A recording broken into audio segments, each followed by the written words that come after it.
Bonjour à toutes et à tous et bienvenue sur la chaîne Histoire de Guide. Aujourd'hui, on se retrouve pour parler d'une histoire qui hante encore les couloirs de l'Opéra Garnier. Et si vous suivez cette chaîne régulièrement, vous devez déjà commencer à me connaître un petit peu et savoir que j'ai une passion pour l'Opéra Garnier. J'ai déjà fait quelques épisodes sur celui-ci, mais là, on part sur toute autre chose. Et oui, j'avais envie de partager avec vous cette histoire qui a tendance à tomber peu à peu dans l'oubli et c'est bien dommage. Il s'agit de celle du fantôme de l'opéra. Alors pour comprendre cette légende du fantôme de l'opéra, on va repartir en arrière au tout début des événements si vous le voulez bien. Pour cela, rendez-vous dans la salle de spectacle de l'Opéra Garnier. Là, vous voyez ce lustre immense au-dessus de nos têtes? Il pèse 7 tonnes. Rassurez-vous, il n'est jamais tombé sur la tête de personne.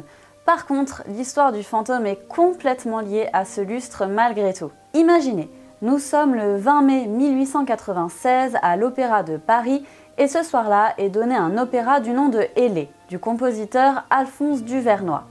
Et à la fin du premier acte, se passe un fait divers terrible qui va défrayer la chronique pendant plusieurs jours.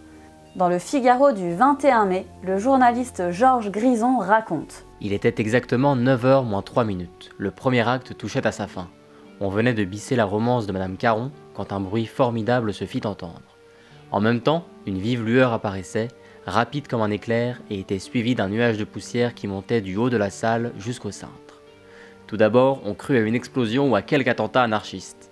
Les spectateurs se précipitaient vers les issues. Et ensuite, il raconte l'affolement considérable qu'il y a au niveau des 4e loges, c'est-à-dire qu'il y a des gens qui essayent de sauter par-dessus le balcon, il y a des gens qui se piétinent, c'est vraiment le chaos. Cette catastrophe provoqua un décès et 2 blessés.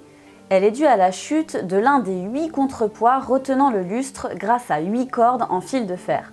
Chaque contrepoids pèse 700 kg pour éviter que le lustre ne bouge au cas où l'un d'entre eux ne tombe. Le long de ces cordes se trouvent également des câbles servant à l'électricité. Voici donc l'explication de la vive lueur aperçue par les spectateurs. Le contrepoids est composé de 25 rondelles de 25 kg chacune qui s'éparpillèrent sur les différents étages que traversa le contrepoids et les 12 dernières rondelles sont celles qui traversèrent le plafond des 4e loges pour atterrir sur la tête de la malheureuse Madame Chaumette, concierge de sa profession. Alors, on est bien d'accord que même si ce n'est pas le lustre de 7 tonnes ni le contrepoids de 700 kg qui est tombé sur la tête de la malheureuse Madame Chaumette, ça fait quand même pas du bien. Et en fait, ce fait divers va inspirer un écrivain à l'époque qui est simple journaliste, un certain Gaston Leroux. Il va d'abord commencer par publier son histoire sous forme de feuilleton dans un journal. À l'époque, c'était en tout petit, sous les colonnes de rubriques classiques, vous aviez une petite histoire que vous pouviez suivre de journée en journée. Finalement, il va publier son roman Le fantôme de l'opéra au tout début du XXe siècle. Alors, pour comprendre un petit peu pourquoi parfois on se mélange les pinceaux, on a l'impression que le lustre de l'opéra est vraiment tombé, qu'il y a eu tout un tas de légendes autour de ça, j'aimerais vous expliquer l'histoire du fantôme Éric, celui qui a été raconté justement par Gaston Leroux. En gros, il s'agit d'un homme qui s'appelle donc Éric et qui est né dans une famille modeste près de Rouen. Ce brave Éric est malheureusement né avec des déformations telles qu'il faisait peur au monde entier et qu'il dut faire pendant quelque temps le monstre de foire. Jusqu'au jour où le chat en chat de Perse, comme l'écrit Gaston Leroux, va le faire venir à sa cour et l'y fera travailler comme conseiller et ingénieur de son nouveau palais. Malheureusement, comme Éric connaissait désormais tous les secrets du palais, le chat en chat décida qu'il était devenu dangereux et se mit en tête de le tuer.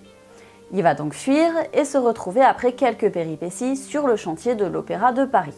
En découvrant les sous-sols de l'opéra, il se rendit compte qu'il pourrait y vivre caché de tous, que cela deviendrait sa demeure secrète et qu'il remonterait pour certaines occasions pour se mêler à la foule avec un masque cachant sa laideur. Et notre Éric, il va donc vivre 5 étages sous la Seine, dans les bas-fonds de l'Opéra Garnier, dans une espèce de grotte qu'il va pouvoir rejoindre grâce à une gondole qu'il fera naviguer sur des canaux, rejoignant ainsi une sorte de lac.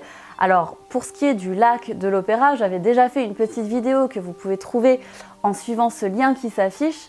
mais sachez que ça fait partie des idées reçues que l'on a lorsqu'on visite la ville de Paris. Il n'y a pas de lac sous la scène de l'opéra. Il y a bien de l'eau, mais je vous laisserai aller voir cette vidéo pour savoir vraiment de quoi il s'agit. Donc, notre Eric se fait fantôme. Il devient une ombre dans l'opéra. Il va tomber amoureux de la cantatrice Christine Daae, qui est déjà fiancée à Raoul de Chagny. Amour impossible donc. Pour la voir et l'écouter chanter, une seule solution.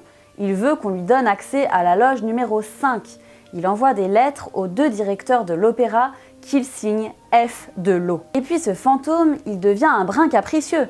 Il exige plein de choses de la part des directeurs. Il veut, entre autres, que ce soit Christine Daae qui chante le rôle de Marguerite dans l'opéra Faust à la place de la cantatrice Carlotta. Et si sa volonté n'est pas faite, il promet que Faust sera alors donné dans une salle maudite. Les directeurs, évidemment, ne croient pas du tout à cette histoire de fantôme et ne font rien de ce que le fantôme a ordonné. Grave erreur. Lorsque Carlotta chante sur scène ce soir-là, elle émet de terribles sons dignes de ceux d'un crapaud, jusqu'au terrible moment où la voix du fantôme s'élève et murmure « Elle chante ce soir à décrocher le lustre ». Et là, toutes les têtes se lèvent dans la salle et poussent un terrible cri. Le lustre était réellement en train de se décrocher et de s'écrouler sur l'audience. Bon, alors là, reprenez un petit peu votre souffle. Souvenez-vous, c'est dans l'histoire de Gaston Leroux. Tout ceci n'est jamais arrivé. En tout cas, après ce fameux soir-là, vous pouvez être sûr que les directeurs de l'opéra ont accepté toutes les requêtes du fantôme. Et voici comment d'un fait divers, on arrive à monter une légende de toutes pièces, grâce à notre Gaston Leroux. Et en plus, attention, Gaston Leroux, il est super fort, parce que si vous lisez un jour le roman, vous verrez qu'il arrive à vous faire vraiment croire que tout ce qui s'est passé, tout ce qu'il écrit, c'est vrai. Et si vous le souhaitez, il y a également toute une série d'adaptations cinématographiques avec le premier film en 1925, The Phantom of the Opera de Rupert Julian avec Lon Chaney dans le rôle du fantôme. Sans doute le film le plus fidèle au roman, en noir et blanc, transition entre le cinéma muet et parlant. En 1974, il y a eu le film de Brian De Palma, Phantom of the Paradise. Ce film ne retrace quasiment en rien l'histoire du fantôme de Gaston Leroux, mais le transpose plutôt dans une problématique des années 70 du monde de la musique et de son industrialisation. Le fantôme du Paradise a pour trait commun d'être amoureux de la chanteuse vedette du film et de porter un masque cachant une vilaine blessure. Mais je ne vous en dis pas plus si vous ne connaissez pas le film, il fait partie vraiment de ces films cultes. En 2004, il y a l'adaptation au cinéma de la comédie musicale d'Andrew Lloyd Webber, créée à Londres en 1986, où le fantôme est joué par Gerard Butler. Ouais, on est un petit peu sur une autre gamme de fantômes en 2004. Et puis, au fur et à mesure des années, d'autres légendes et faits vont s'ajouter pour donner de la matière à ce fameux fantôme. Un squelette de communard aurait été retrouvé dans les sous-sols, un machiniste s'y serait pendu, une danseuse aurait chuté depuis un balcon sur la 13e marche du grand escalier, autant de rumeurs qui n'auraient en réalité pour fondement que le roman de Gaston Leroux. Quand je vous dis que ce livre fait se mélanger légendes et réalités. Mais peut-être qu'un jour, nous aurons le fin mot de toute cette histoire. En attendant, une solution si vous ne voulez pas vous faire hanter par le fantôme de l'opéra, eh bien c'est de vous abonner à ma chaîne, c'est un excellent gris-gris contre tous les sortilèges. N'oubliez pas d'activer la cloche des notifications, comme ça dès qu'une nouvelle légende pointera le bout de son nez, vous serez avertis. Encore une fois, merci à vous d'avoir suivi Histoire de Guide et je vous dis à très bientôt.